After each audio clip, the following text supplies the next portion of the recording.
Looking out in becoming a full-time entrepreneur, now this video is the ultimate financial advisors for you. So the first thing that every entrepreneur will really need to take a close look will be preparing the emergency fund for yourself. So some experts actually argue that you have 6 months, but based on my experience, I would really advise you to prepare up to 12 months. So why 12 months? Well, when I first started my insurance business, I only prepared 3 months of my savings and I thought that, hey, I'll be fine. And I never knew that entrepreneurship was not as easy as I thought. I soon realized that I was wrong. So when I went into the business lines, I soon realized that, hey, in this business, rejection is really great. So great that I couldn't cope with it. To me I didn't realize that tapping into the cold market could be so tough. Well, when you're an entrepreneur, you are the salesperson and you are the person who needs a lot of soft skill for you to close case. And it nearly took me close to 1 year to be able to close deals consistently from the cold market. Ultimately, I realized that I actually overestimated myself. I thought that 3 months was sufficient. Yeah, but luckily, I managed to survive myself through in that year. I knew things could be tough, but if we manage to really persevere through, things will happen. Because as an entrepreneur, we really have no idea when your stable income will come in. In fact, your income can never be stable. So that's why the emergency fund is really important for you to keep yourself longer in the business. So give yourself up to a year, really, and never stop to plant seeds because you will never know when you're gonna harvest. Hello guys, my name is Chanel Chong. I am an insurance planner, asset planner, and a co-founder of property management company. So I do regular videos about entrepreneurship, asset planning, and insurance planning. So if you want to know how this information can help you out in your financial planning, don't forget to like my page, follow me to get more updates in the future. So let's continue. So the second suggestion that I would really give to all of you is to create multiple sinking funds for yourself. So one of it could be your business funds. Well, if you want to know how to actually create a structure for your sinking funds, I will include a link down below which I have already made previously about sinking funds. So when it comes to your own business funds, if you already have a fund ready for entrepreneurship, I would suggest that you can use them separately as compared to your emergency fund or other funds. Well, all you need to do is structure how much you plan to use every single month and what is the ROI that you're targeting. Do have a proper goal for your business and don't dip into your other funds unless you're really under pressure, unless you're really under emergency. Well, I do agree that sometimes entrepreneurs, we work better under pressure because we will tend to think out of the box. But on top of it, you got to really have a plan at least, right? How to use your funds and not just going into the business blindly just like that. If not, you're gonna blow up all your funds just like that.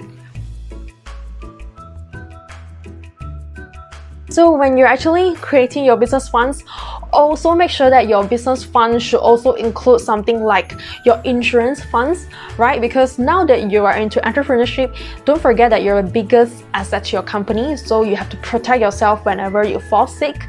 So definitely need to budget some amount to get yourself into life insurance planning, medical insurance planning, just in case.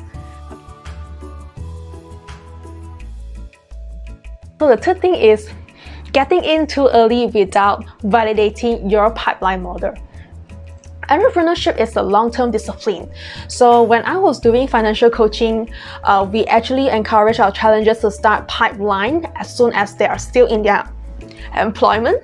So especially if you're building an online business, it requires some time for you to get authority online. Unlike those days, it doesn't really require you a lot of authority online, but these days, a lot of people will really check you out once they get your number, once they know who you are, they will check you out on social media. So you're definitely at loose end if you have not made any authority online. And it's a very huge mistake to quit 9 to 5 into entrepreneurship that you thought will work, but it doesn't work.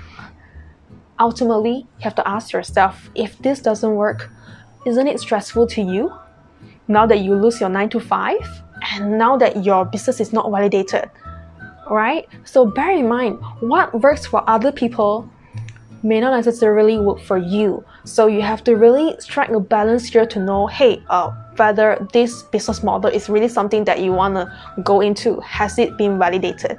So the next thing is have a very proper time management.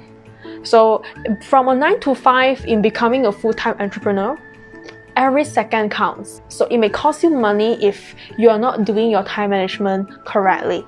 So it doesn't really matter whether you are doing 12 hours a day or 20 hours a day. It matters a lot what and why you're doing certain things. Now, for example, with the abundance of time, the what is you don't spend hours playing video games and expect your clients to reach out to you. That's not gonna happen, right? In real life, even though all of us would dream for that, but no, in real life, that's not gonna happen.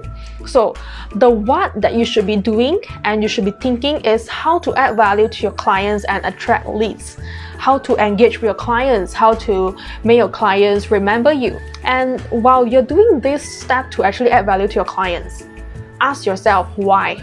The reason why you want to add value to your clients is for the clients to keep returning back to you. Definitely you want returning customers, right? And if you have a good relationship with your clients, definitely they will refer more clients to you, right? So every single action that you're making, behind it, you got to really analyze why you're doing that. Don't forget about the quantity of time that you're actually using every single day. So how much time are you spending into these actions? If let's say you're easily spending 10 hours a day to meet a client, then it is not efficient at all. And also don't expect yourself to spend 5 days a week with just adding value to the same client without making a single cent.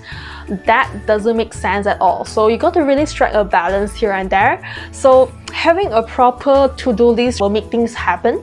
So often a time, I work super efficiently to buy more time for myself, for my leisure.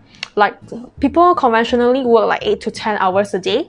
Sometimes tasks that require 10 hours from myself, I will really set a bar to say, hey, can I actually finish this task within 6 hours or 8 hours? At least I have other time, to do my things, right? So like other people, I actually have the fun talking to friends, reading the books, and also playing some video games. So the solution that I have is I always brainstorm my to-do list in my laptop the day before, and when it comes, I really stick back to it. Sometimes, of course, I miss a little bit here and there, but I always make sure that I at least do up 80% of the things every single day.